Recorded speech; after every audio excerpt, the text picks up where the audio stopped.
InsyaAllah kita mula. Bismillahirrahmanirrahim. Alhamdulillahirabbil alamin. Wa bihi nasta'in ala umuri dunya waddin. Wassallallahu ala sayyidina Muhammad khatamin nabiyyin wa ala alihi wa sahbihi ajma'in.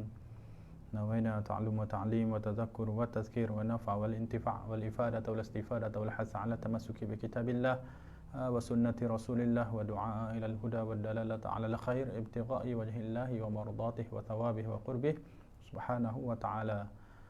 Subhanallah walhamdulillah wa la ilaha illallah wallahu akbar wa la hawla wa la quwwata illa billahil aliyyil azim. Allahumma salli ala sayyidina Muhammad at-tibbil qulubi wa dawaiha wa sihhatil abdani wa shifaiha wa nuril absar wa dhiyaiha wa qutil arwah wa ghidaiha wa ala alihi wa sahbihi wa barik wa sallim. Rabbi shrah li sadri wa yassir li amri wa hlul 'uqdatam min lisani yafqahu qawli wa saddid lisani wa hdi qalbi bihaqqi sayyidina Rasulillah sallallahu alaihi wasallam wa baraka wasallam wa fa'al kadzalika li ahbabi abadan ya arhamar rahimin. Allahumma inna nastawdi'uka ma qara'nahu wa naqra'uhu fi hadzal majlis wa ma qablahu wa ma ba'dahu fahfaz 'alaina hatta taruddahu ilaina wa qtahtijna ilaihi ya arhamar rahimin. Allahumma rzuqna fahman wa 'ilman na'rifu bihi kaifa nunajika ya arhamar rahimin. Allahumma iftah 'alaina futuhal 'arifin bika ya rab ya rab ya rahman ya rabbal alamin. Amin. Amma ba'du. Assalamualaikum warahmatullahi wabarakatuh. Dan saya juga menjawab salam daripada semua yang telah memberi salam di bahagian komen. Waalaikumsalam warahmatullahi wabarakatuh. Ahlan wa sahlan Puan Basitah, Puan Siti Hajar, Puan Zanariah dan semua yang sedang menonton bersama dengan kita ketika ini, bersama dalam majlis kita ketika ini, kapsul 15 minit Asmaul Husna. Hari yang ke-12. Hari yang ke-12. Suara kurang jelas. Bismillahirrahmanirrahim. Dengar?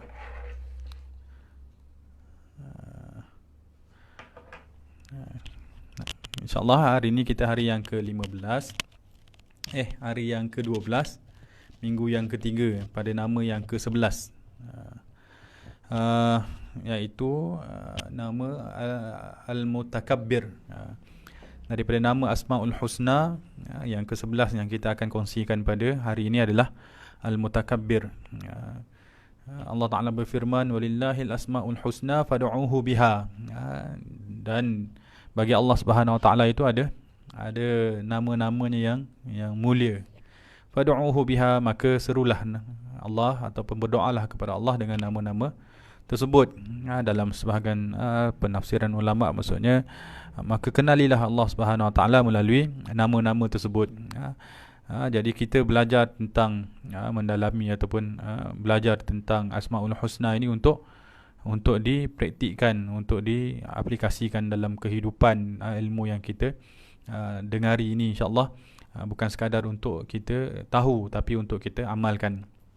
Dan ilmu yang diniatkan untuk diamalkan itu, maka ilmu itu akan Allah Ta'ala permudahkan untuk kita mengamalkannya. Tapi kalau ilmu yang kita belajar sekadar untuk tahu, maka ilmu itu akan memberatkan orang yang mempelajarinya. Bagi setengah orang itu Allah Ta'ala telah mencubanya ataupun telah mengujinya dengan banyaknya ilmu, tapi kurangnya amal. Itu kesan daripada niatnya yang sekadar untuk tahu dalam belajar. Maka pada hari ini ataupun pada hari-hari yang akan datang, kita setiap kali kita ingin mempelajari sesuatu ilmu, maka kita perbaharui niat pembelajaran kita, yang mana kita belajar bukan untuk tahu semata-mata, tapi untuk kita amalkan dalam kehidupan, insya-Allah. Terima kasih Puan Basitah bagi komen pasal suara. Bismillahirrahmanirrahim. Hari ini nama yang kita akan kongsikan adalah Al-Mutakabbir. Al-Mutakabbir yang bermaksud yang maha agung lah dalam bahasa Melayu. Al-Mutakabbir tu diterjemahkan sebahagiannya dengan yang maha agung. Mutakabbir itu kalau dinisbahkan kepada adat kemanusiaan, mutakabbir maksudnya takabbur. Takabbur tu maksudnya sombong. Sombong itu kalau nak dinisbahkan kepada Allah SWT tu tak kenalah dari sudut bahasa kan. Dari sudut bahasanya tak cantik kalau kita nak nisbahkan Allah maha sombong. Kerana sombong itu sifat yang kurang sesuai dari sudut kalimah maknanya. Jadi al-mutakabbir ni maksudnya yang sesuai. Kalau nak diterjemahkan adalah yang maha agung. Kalau kita perasan daripada nama-nama sebelum ni, banyak yang kita terjemahkan dengan yang maha agung, yang maha agung, yang maha agung, kerana perkataan itu dalam bahasa Melayu itu yang menggambarkan perkataan dalam bahasa Arab tadi. Al-mutakabbir, al-azim, al-aziz, al-jabbar, itu semua menghimpunkan makna yang maha agung. Kalau nak diterjemahkan ke dalam bahasa Melayu, cuma dari sudut bahasa Arab, al-mutakabbir, al-jabbar, al-aziz, itu ada makna yang tersendiri, terkhusus, tersendiri. Tapi dalam bahasa Melayu itu mungkin perkataan yang sesuai untuk diterjemahkan al-mutakabbir adalah yang maha agung.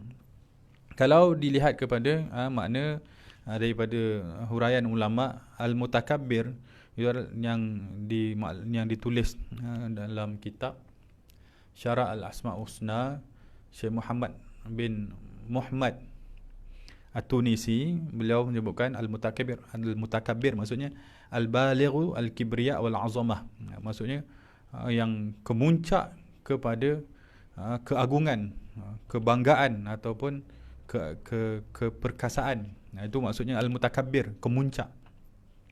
Kalau yang paling agung tu, itulah yang paling agung. Itu maksud yang mutakabbir. Yang paling agung itu dinisbahkan kepada, guna istilahnya al-mutakabbir, atau yang paling berkuasa ataupun yang paling berbangga, kebanggaan yang paling tinggi, itu dinisbahkan kepada al-mutakabbir. Jadi al-mutakabbir itu al-baligh al-kibriya wal-azamah. Kalau istilah, kalau nak dinisbahkan kepada sombong tadi, kita kata sombong yang paling maksimum lah. Tapi sombong tu agak negatif lah bunyi kan, sebab mutakabbir tu bukan sombong tapi berbangga dengan selayaknya. Okey. Kemudian dalam makna yang lain, huraian ulama katanya Allah Ta'ala al-muta'ali an sifati makhluqat.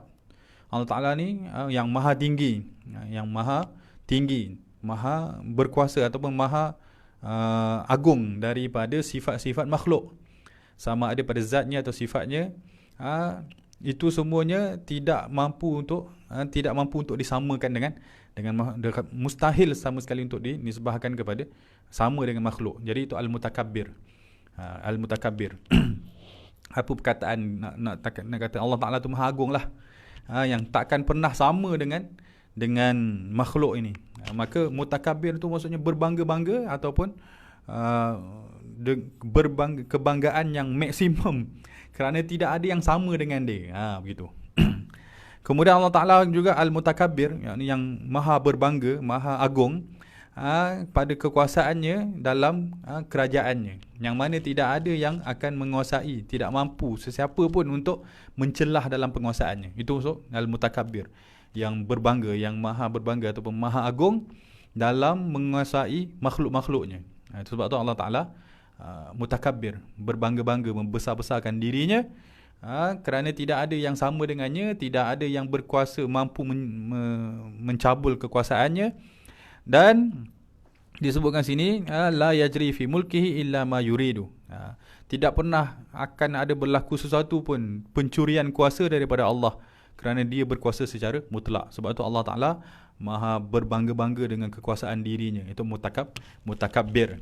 Dan ditambah lagi dalam Imam Al-Ghazali menyebutkan al-mutakabbir ni maksudnya dia yang maha berkuasa, yang melihat kepada hamba-Nya dengan pandangan hina. Subhanallah. Allah Ta'ala ni dengan sifat mutakabbir itu, dia melihat hamba-Nya tu dengan pandangan hina kepada mereka ketika apabila dinisbahkan kepada zatnya. Bila Allah Ta'ala memandang kepada hamba tu rendah saja, kerana hamba itu tidak akan pernah sama dengan dia. Zatnya yang paling agung. Wala yara azamah wal kibriya illa li nafsih. Dan Allah Ta'ala tu memandang keagungan dan kekuasaan, kebanggaan itu hanya milik dia. Itu maksud mutakabbir. Sebab tu Allah Ta'ala berbangga-bangga dengan kekuasaannya, dengan penguasaannya, dengan penguasaannya, keagungannya. Wa yanzuru ila ghairihi nazrul muluk ila al-abid. Dan kata Imam Ghazali, Allah Ta'ala memandang kepada selain daripada dirinya itu dengan pandangan raja kepada hamba. Itu pandangan Allah Subhanahu wa Ta'ala.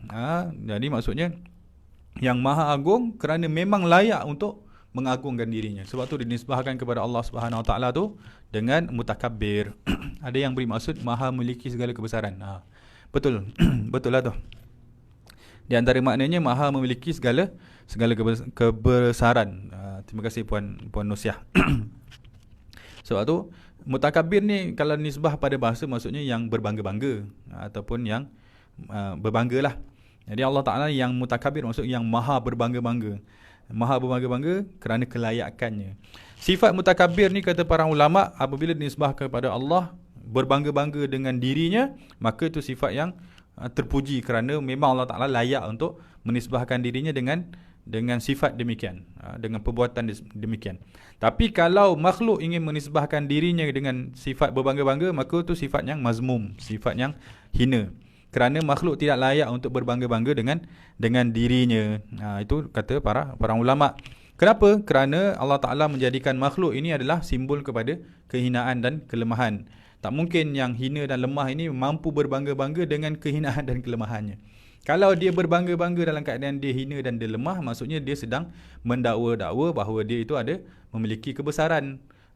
Dia dah melakukan dua kesalahan. Satunya, dia memang tidak ada, kemudian dia berbangga-bangga, kemudian dia menipu pula bahawa dia memiliki keagungan tersebut. Maka manusia tidak layak untuk berbangga-bangga. Sebab tu sifat takabur diharamkan kepada manusia kerana tidak layak kepada manusia. Adapun Allah Subhanahu Wa Taala memang berbangga-bangga kerana kelayakan Allah Subhanahu Wa Taala. Itu dari sudut makna. Sekarang kita kongsi dari sudut penghayatan kehambaan dalam memaknai makna mutakabbir di dalam hati seorang hamba. Kata para ulama, bagi seorang hamba yang mengetahui keagungan Tuhannya lalu melalui kebanggaan Allah Ta'ala berbangga-bangga dengan dirinya, maksudnya Allah Ta'ala sedang berbangga-bangga dengan keagungannya. Jadi hamba yang mengetahui bahawa Allah Ta'ala ni berbangga dengan keagungannya perlu merasai dia tu hina. Kerana dia tidak memiliki melainkan dia diberi sahaja. Itu makhluk. Kerana yang layak untuk berbangga hanya yang memiliki. Kalau dia tidak memiliki, maka dia tak patut dan tak layak untuk berbangga. Maka apabila dia menyedari hakikat itu, maka dia perlu merendahkan dirinya di hadapan Allah Subhanahu Wa Taala. Sebab itu bila disebutkan Allah Al-Mutakabbir, dalam hati kita hadir rasa rendah diri. Dalam hati kita rasa lemah dan perlukan kepada Allah. Andai kita diberi sesuatu oleh Allah akan sesuatu nikmat, maka kita sedar bahawa nikmat itu hanya pinjaman daripada Allah SWT, kerana dialah yang memiliki, sedangkan kita ini tidak memiliki. Kita hanya diberi sahaja. Jadi ada ungkapan ulama, faqidu syai' la yu'ti. Orang yang tidak memiliki apa-apa, tidak mampu memberi. Kalau dia tidak memiliki, tak mampu memberi, maka dia tidak layak untuk berbangga. Lebih lagi lah tidak layak untuk berbangga dengan apa yang dia tak ada tu. Kan? Begitu. Itu yang pertama. Dengan merasai, bila disebut mutakabbir, kita merasai kebesaran Allah dan kita menghayati kelemahan diri kita.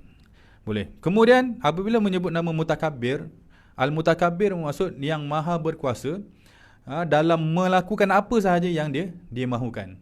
Allah Ta'ala maha berkuasa melakukan apa yang dia mahukan. Bila disebut mutakabbir, maka penghayatan kehambaan kita rasa kita ini boleh diperlakukan apa sahaja oleh Allah Subhanahu Wa Taala. Disebut saja mutakabbir, kita tahu Allah Ta'ala akan melakukan apa sahaja kepada kita, dan kita ketika itu dalam hati kita redha dengan apa yang Allah Ta'ala lakukan kepada kita. Kerana kita hak mutlak Allah Subhanahu Wa Taala. Kita ni dimiliki secara mutlak oleh Allah Subhanahu Wa Taala, maka apa saja Allah Ta'ala nak buat kepada kita, maka kita terima saja. Itu yang kedua. Kemudian kata para ulama, apabila disebut nama mutakabbir, akan dinisbahkan kepada cintanya kepada Allah. Apabila disebut al-mutakabbir, bagaimana Allah Ta'ala melakukan kepada diri kita, itu akan menguji satu sudut dalam hati kita. Ini sudut cinta kita kepada Allah. Kata para ulama, al-mutakabbir, bila Allah Ta'ala menisbahkan dirinya dengan al-mutakabbir, dia layak melakukan apa sahaja kepada makhluknya. Tapi bagi makhluknya yang mencintai Tuhannya, maka makhluknya tidak menghiraukan apa sahaja yang dibuat oleh Tuhannya terhadap dirinya. Faham maksud saya? Bagi seseorang yang mencintai Tuhannya, maka dia akan redha apa sahaja yang Tuhan dia buat. Jadi ulama kata, bila disebut sisi mutakabbir, maka di situ ada sisi mahabbah, cinta kepada Allah.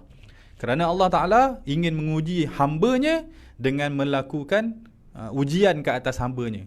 Jadi nama ujian tu datang daripada mana? Datang daripada mutakabbir tadi. Bila disebut mutakabbir, maka ada sisi memberi ujian. Bila disebut nama Allah Maha berkuasa tentang apa yang dia miliki, maksudnya Allah Ta'ala ada kuasa untuk melakukan ujian ke atas hambanya. Bila ada sisi ujian daripada Allah, maka di situ ada sisi mahabbah daripada makhluk. Maka kata para ulama, sisi mutakabbirnya Allah akan menggambarkan sisi mahabbahnya kita. Kalau kita merasa tidak suka dengan ujian Allah, maksudnya kita tidak merasai kebesaran Allah ke atas diri kita.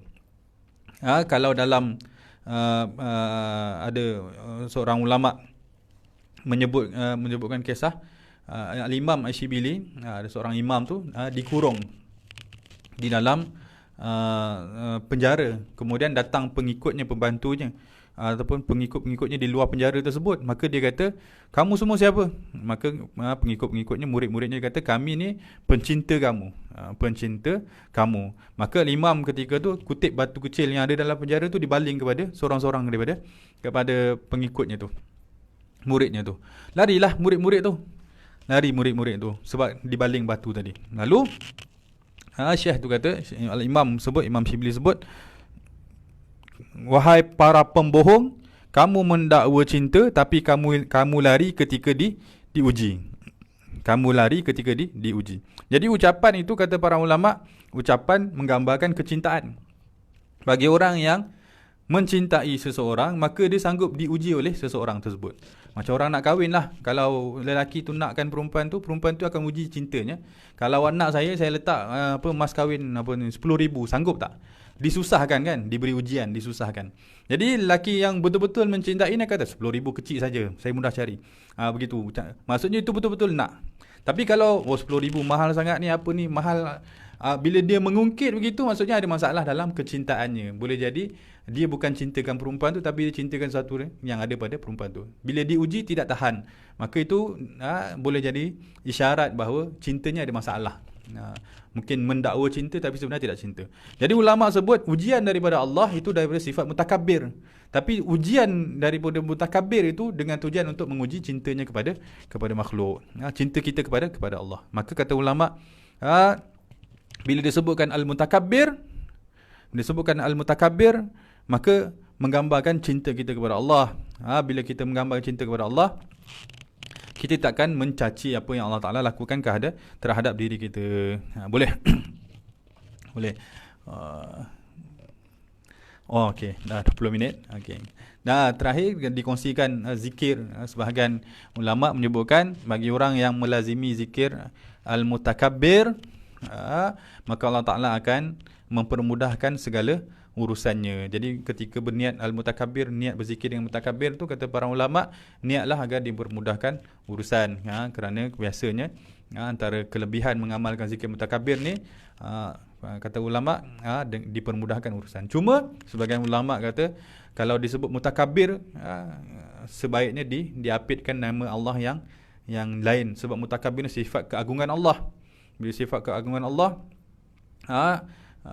tersangat baik kalau kita mengapitkan dengan nama yang lembut, al-mutakabbir, al-rahim, diapitkan dengan nama Jamal Allah. Ini nama sifat jalal Allah, keagungan. Kita apitkan, kita iringi dengan nama Jamal, keindahan, nama-nama Allah yang lembut lah. Al-mutakabbir al-latif, al-mutakabbir ar-rahim, gitu dalam zikir kita. Boleh. Sekadar itu perkongsian untuk petang ini berkaitan dengan nama al-mutakabbir. InsyaAllah esok siri yang ke-13 kita akan bahaskan al-khaliq, jalla jalaluh, yang maha mencipta, Wallahu alam. Terima kasih tuan-puan semua yang setia bersama dengan Kubak Center dan Kapsul 15 minit Asmaul Husna. Doakan moga Allah Ta'ala permudahkan segala urusan kita, agar kita dapat istiqamah dalam membaca dan memahami makna Asmaul Husna. Satu mujahadah yang besarlah, pukul petang-petang kan, 5.30 ni sampai pukul 6 ni, banyak urusan petang. Jadi kita doa moga Allah Ta'ala beri laluan, beri waktu yang diberkati agar kita dipermudahkan dan diperbolehkan untuk kita bahas sampai 99 nama Allah. Wallahu a'lam, naqifuna walhamdulillah. Assalamualaikum warahmatullahi wabarakatuh. Terima kasih penonton.